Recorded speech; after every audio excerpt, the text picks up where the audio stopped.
আপনারা অনেকেই আমাকে প্রশ্ন করেছেন যোনিপথে বা পেচ্ছাপের জায়গায় চুলকাচ্ছে, ঘা হচ্ছে, সাদা স্রাব হচ্ছে, গোটা গোটা উঠছে।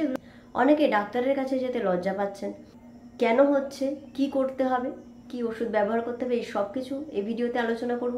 এবং সবশেষে বলবো এমন একটা খাবার যেটা খেলে এই ইনফেকশন যেটা হচ্ছে সেটা তুলনামূলক অনেক কম হবে। তাহলে আজকের ভিডিওটা দেরি না করে শুরু করছি। যারা আমার ভিডিও প্রথম দেখছেন, ভালো লাগলে চ্যানেলটা অবশ্যই সাবস্ক্রাইব করবেন। এখানে নানা রকমের স্বাস্থ্য টিপস দেওয়া হয়। কিছু প্রশ্ন থাকলে আমাকে অবশ্যই কমেন্টে জানাতে পারেন, আমি উত্তর দেওয়ার চেষ্টা করব। আমাদের মেয়েদের যোনিপথ বেশিরভাগ সময় ভেজা থাকে। ভেজা থাকলেই এটা ইনফেকশনের চান্স বাড়িয়ে দেয়। আর যোনিপথে ইনফেকশন মানেই সব থেকে বেশি ইনফেকশন হয় ফাঙ্গাল ইনফেকশন। তাহলে কি করতে হবে? যোনিপথকে শুকনো রাখতে হবে, সবসময় চেষ্টা করতে হবে শুকনো রাখার। সাবান, শ্যাম্পু এই জিনিসগুলো ব্যবহার না করে, অনেকেই আবার ভি ওয়াশ বা ভ্যাজাইনাল ওয়াশ পাওয়া যায়, এইসব জিনিস ব্যবহার না করে নর্মাল জল যেটা, সেই জলে পরিষ্কার করে দিনের বাকিটা টাইমে এটাকে শুকনো রাখার চেষ্টা করতে হবে। যাদের যোনিপথ চুলকাচ্ছে, গোটা গোটা উঠছে, সাদা স্রাব হচ্ছে বা ব্যথা করছে বা চারিদিকটা সাদা হয়ে গেছে বা লাল হয়ে গেছে, যেরকমই হোক, আমি তাদেরকে একটা ছোট টিপস দিই। এইটা বেশিরভাগ ক্ষেত্রে কিন্তু ফাঙ্গাল ইনফেকশনের কারণে হয়। আর সেই ফাঙ্গাল ইনফেকশনটার নাম হচ্ছে ক্যান্ডিডা ইনফেকশন। এটা 90% মহিলাদের হয়ে থাকে। তাই আপনি ভেবেই চলুন যে যদি এরকম কিছু হয়ে থাকে, হয়তো আপনার ফাঙ্গাল ইনফেকশন হয়েছে। এই ফাঙ্গাল ইনফেকশন ছাড়াও ব্যাকটেরিয়াল ইনফেকশন হয়, ভাইরাল ইনফেকশন হয়। মেনলি ফাঙ্গাল ইনফেকশন হয়ে থাকে। ভাইরাল ইনফেকশনের মধ্যে হার্পিস ইনফেকশন হয়। এটাতে গোটা গোটা ওঠে, ব্যথা করে, একসাথে অনেকগুলো গোটা ওঠে বা অনেক ক্ষেত্রে ছড়িয়ে ছিটিয়ে 3-4টে করে গোটা ওঠে, ব্যথা করে। যৌনমিলনের সময় ব্যথা করবে, টয়লেট করার সময় ব্যথা করবে। এটাকে হার্পিস ইনফেকশন বলে। এক্ষেত্রে এর সাথে জ্বর আসবে এবং শরীর খুব দুর্বল লাগবে। কারণ একটা ভাইরাস যদি শরীরের মধ্যে আক্রমণ করে, আমাদের কি হয়? জ্বর আসে, শরীর দুর্বল লাগে। ঠিক এই সমস্যাটি এর মধ্যে হবে। এবার বলবো, এই যে ইনফেকশনগুলো হয়ে থাকে, যাই ইনফেকশন হোক না কেন, তার লক্ষণটা কি? অনেক ক্ষেত্রে জ্বর আসতে পারে, অনেক ক্ষেত্রে আসবে না। বাথরুম করার সময় জ্বালা করবে, যৌনমিলনের সময় জ্বালা করবে, সাদা স্রাব হবে, গন্ধ থাকবে, ব্যথা থাকবে, ফুলে যাবে, যোনিপথটা লাল হয়ে যেতে পারে। অনেক ক্ষেত্রে শুধু চুলকাবে, আর কিছু নয়। এই সব কিছুই হচ্ছে ইনফেকশনের লক্ষণ। তার মানে বুঝতে হবে আপনার যোনিপথে কোনো না কোনো ইনফেকশন তো হয়েছে। এবার আমি এক এক করে ইনফেকশনগুলো নিয়ে কথা বলবো। সবার প্রথমে যেটা বলবো সেটা সব থেকে কমন, সেটা হচ্ছে ক্যান্ডিডা ইনফেকশন। এটা একটা ফাঙ্গাল ইনফেকশন। যোনিপথের সবসময় যোনিপথ ভেজা থাকার জন্য হয়। এটা হাইজিন না মেনটেন করলে, পরিষ্কার পরিচ্ছন্ন না থাকলে হয়ে থাকে। অন্য কারোর টয়লেট ইউজ করলে সেখান থেকে হতে পারে। কীরকম হবে না, সাদা স্রাব হবে, থকথকে বা দইয়ের মতন সাদা সাদা সাদা স্রাব হবে। কোনো জ্বর থাকবে না, চুলকানি থাকবে, কখনো গোটা গোটা উঠতে পারে, কখনো না উঠতে পারে। এর চিকিৎসা ক্লট্রিমাজোল ক্রিম, ক্লট্রিমাজোল ফ্লুকোনাজোল ট্যাবলেট ইত্যাদি। সবসময় বলবো ডাক্তারের পরামর্শ নিন, তবে ওষুধ খান। নেক্সট হচ্ছে গনোরিয়া। এটা অসংরক্ষিত যৌন মিলনের দ্বারা হয়ে থাকে। মানে আপনার এই রোগটা ছেলেদের থেকে মেয়েদেরও হতে পারে বা মেয়েদের থেকে ছেলেদেরও আসতে পারে। এটা যৌন মিলনের দ্বারা হয়ে থাকে। যদি আপনি প্রোটেকশন ছাড়া যৌন মিলন করেন, তাহলে একজনের থেকে একজনের এটা হতে পারে। এটা রোগটা ছেলেদেরও হয়ে থাকে। এই রোগে ব্যথা করে, বাথরুম করার সময় ব্যথা করবে, যৌন মিলনের সময় ব্যথা করবে।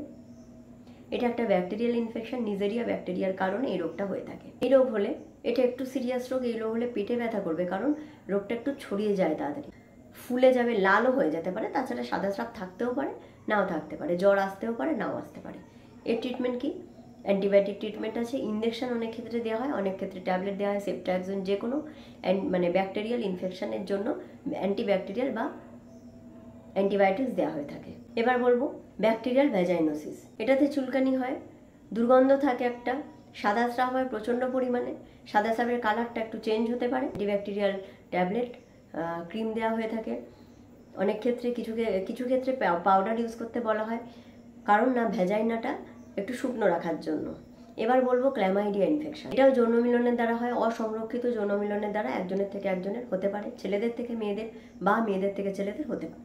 এটা একটা ব্যাকটেরিয়াল ইনফেকশন, সাদা স্রাব হয়ে থাকে, বাথরুম করার সময় জ্বালা হতে পারে, যৌন মিলনের সময় জ্বালা করতে পারে। এর ট্রিটমেন্ট করা হয় অ্যান্টিবায়োটিক্স দিয়ে, অ্যাজিথ্রোমাইসিন, ডক্সিসাইক্লিন, এই নানা রকমের ব্যাকটেরিয়াল ট্রিটমেন্ট এক্ষেত্রে করা হয়ে থাকে। তার একটা কোর্স থাকে, আপনার ডাক্তারবাবু সেটা আপনাকে প্রেসক্রাইব করবেন। যে কোনো রকমের সমস্যা হলে অবশ্যই আপনি ডাক্তারের পরামর্শ নিন। এটা লজ্জার বা ভয়ের কোনো কারণ নয়। যদি ট্রিটমেন্ট না নেন তাহলে এটা ভয় বা লজ্জার ব্যাপার হয়ে যেতে পারে। আমি যে ইনফেকশনগুলোর কথা বললাম এগুলো ঠিক আছে, এগুলো ট্রিটমেন্ট করা যায়। যদি বারবার আপনার ঘা হচ্ছে, সাদা স্রাব হচ্ছে, অনেক বেশি গোটা গোটা উঠছে, ওষুধ খেলে ঠিক হয়ে যাচ্ছে, আবার হচ্ছে, চুলকাচ্ছে, তাহলে আমি বলবো তৎক্ষণাৎ ডাক্তারের কাছে যান। এগুলো অবহেলা করার বা লজ্জার ব্যাপার না, কারণ কিছু কিছু ক্ষেত্রে এটা একটু সাংঘাতিক আকার ধারণ করে বা কিছু ক্ষেত্রে এটা শরীরের আরও অনেক কিছু ক্ষতি করতে পারে। যেমন হচ্ছে সিফিলিস, HIV রোগেও এই যোনিপথে সমস্যা হতে পারে।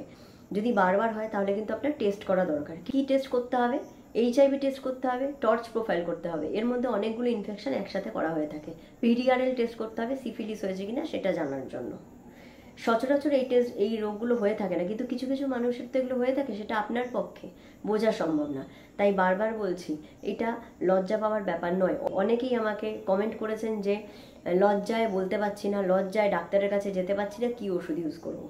সবসময় সরাসরি এক্ষেত্রে ডাক্তার দেখানো দরকার। লজ্জা বা ভয়ের এটা ব্যাপার একদমই নয়।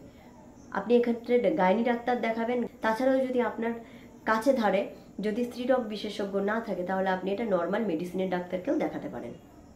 এক্ষেত্রে আমি বলবো, যেটা আমি আগেও বলেছি, যে বেশিরভাগ যেহেতু ফাঙ্গাল ইনফেকশন হয় তাই আমি বলছি কর্টিমাজল ক্রিম এটা আপনি ব্যবহার করতে পারেন।